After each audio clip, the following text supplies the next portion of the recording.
Ladies and gentlemen, there is some very dramatic, important news breaking out of Moscow right now. There has been a major terrorist incident in the heart of the Russian capital. So far, that all the information is very sketchy at the moment. Lots of uncertainty, of course, as this is the scenes you're seeing here are really coming live from some of the Russian media right now. So we're going to show you this stuff literally as it's unfolding here. What we do know so far is that there were a number of gunmen, at least four that we've seen in some of the video coverage that has been released already, and were attacking a concert that was apparently had just started in Moscow. There's some videos which we are not going to show. It's incredibly hard to watch, where some of the gunmen were actually seen firing automatic weapons just at civilians in the concert hall. There was also something going on in the venue itself. Some outside were in some of the foyer areas. It's just unbelievable. Three of the men appear to be in military garb of some sort, and then a fourth one is just walking around. But these are major weapons. There is, as you see there, there's also a fire. There was some reports that there were some sort of grenades that were fired, incendiary devices. So this is some kind of a definite pre-planned incident that some group, and so far, no one in the Russian media is even speculating who it might have been, other than that they are definitely calling it a terrorist attack, which is self-evident, and then also that they're going to find out who was responsible and take care of that. But lots of potential ramifications really going to reverberate around this, depending on who it turns out that this was. I mean, we've seen the results of 9/11 for ourselves, and what kind of retaliation that caused. We're seeing play out every day in Israel. What happened after their 10/7 terrorist attack? And there are real concerns with what Moscow may do, depending on who it turns out that this was responsible for this. Because if it was somebody in Ukraine, you can see that the chances of the possibilities of expanding this are pretty remarkable. That's actually a still of one of the videos that they had, where there were some people on the left of that screen that were just mercilessly gunned down in cold blood. It's just, I just can't hardly get that image out of my mind. I'm going to read you a little bit of what some of the Russian media is saying right now. We've had this translated. This is what's being reported. A renowned Moscow region concert venue and shopping center is on fire after a mass shooting incident. At least three gunmen, we now know there's at least four, wearing combat fatigues, burst into the Crocus City Hall and fired automatic weapons, injuring dozens of patrons and killing a significant number of them. According to Russian media, some report up to 40 people were killed and more than 100 injured as a result of the shooting. No official confirmation has been yet. Press outlets report that the use of explosives in videos shows black smoke rising above the building, which you've seen on these videos we've been showing here. One of the eyewitnesses says, quote, "We were sitting in the center of the hall. The concert began.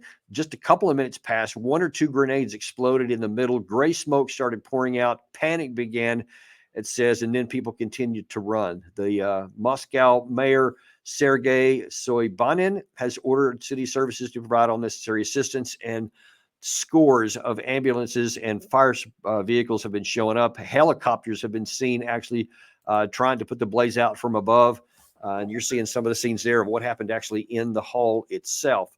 Now, there's a really interesting development. Now, so one of our great fans of the show, and somebody we've actually had on is an awesome guest, Ian Puttick of London. I don't know where he got this, hadn't had a chance to follow up yet, but he sent me a screenshot of the U.S. Embassy website. And I pulled it up and looked on my computer, and you can see there that the date on that on the bottom is 7 March of this year.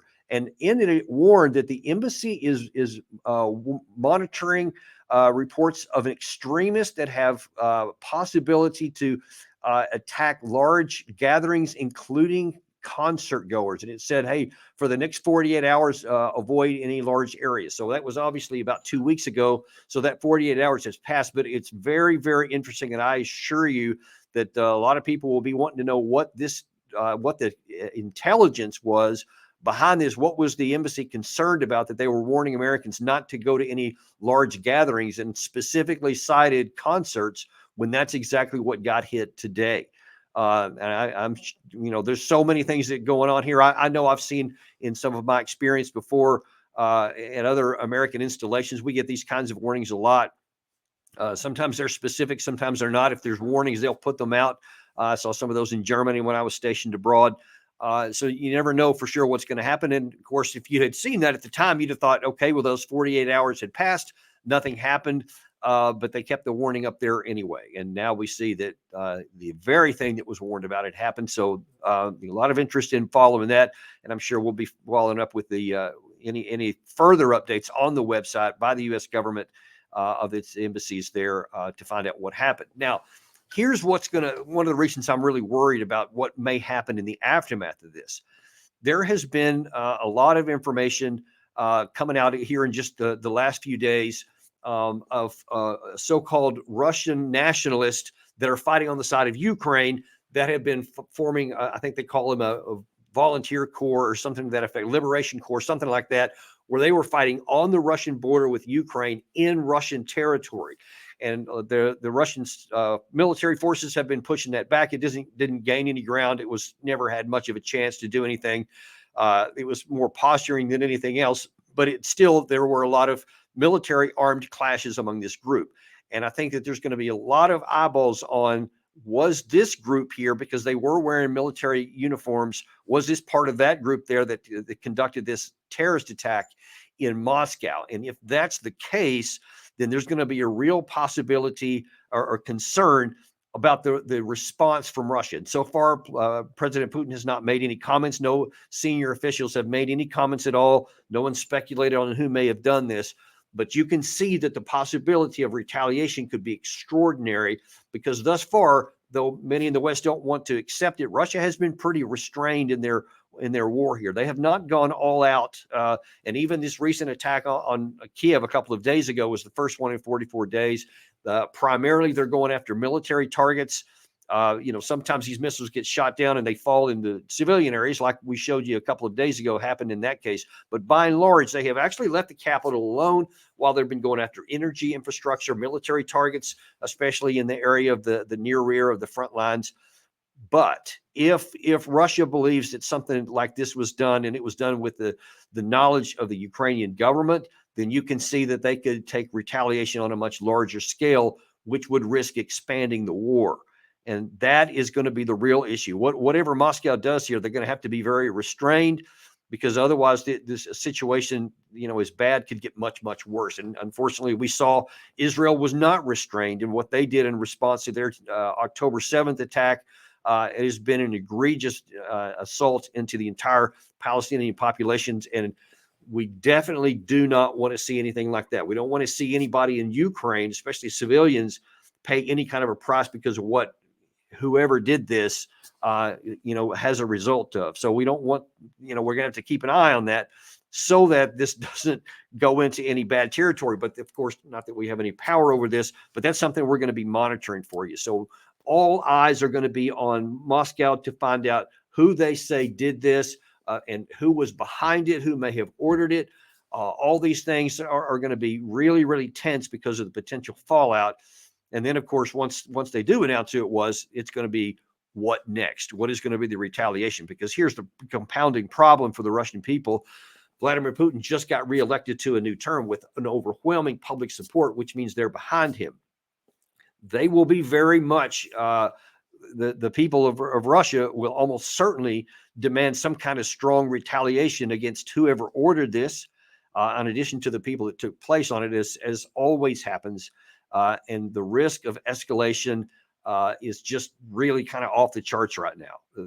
Anytime you get emotions involved like that, especially with a state that has power, that can do something, the risk of overextending and going beyond what was necessary is only so real. And we saw some of the excesses of our own response after 9/11.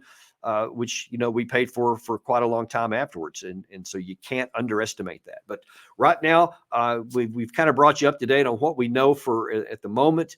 We're going to continue to monitor this very, very closely. And especially as soon as anybody makes any kind of statement about who they think was responsible for this or what kind of retaliation may follow, you can count on us to bring this to you as well. We're going to Stick with us here in a little while. We've got Ambassador Chaz Freeman. We're going to talk about some potential war and peace issues between China and the United States. Is are our operations there a deterrence or a provocation? And we're going to cover that at the time. So it's 4 p.m. Eastern time today, but I'm sure that we're going to cover some of this at the end of it on whatever may have been breaking in between. So we're going to continue to stay on top of this, but we will see you back at 4 p.m. on Daniel Davis Deep Dive. Thank you.